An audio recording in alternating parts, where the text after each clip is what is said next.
ప్రభు మీతో అందరుగాక. మీ ఆత్మతోను ఉండుగాక.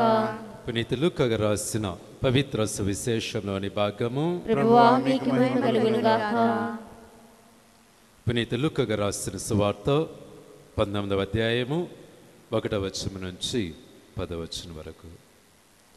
యేసు యెరికో పట్టణం ప్రవేశించి దాని గుండా వెళ్ళుచూ ఉండెను.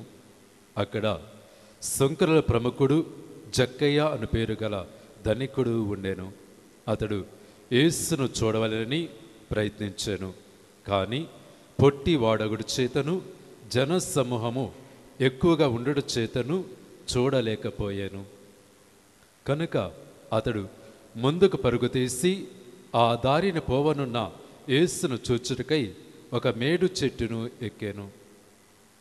యేసు అతడు వచ్చినప్పుడు పైకి చూచి అతనితో, జక్కయ్య, త్వరగా దిగిరమ్ము, ఈరోజు నేను నీ ఇంటిలో ఉండ తలంచుతని అని చెప్పాను.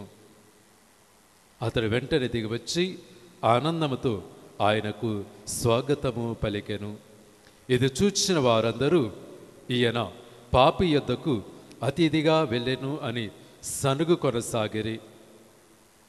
జక్కయ్య నిలబడి యేసుతో, ప్రభు, నేను నా ఆస్తిలో సగం పేదలకు దానం చేయదును.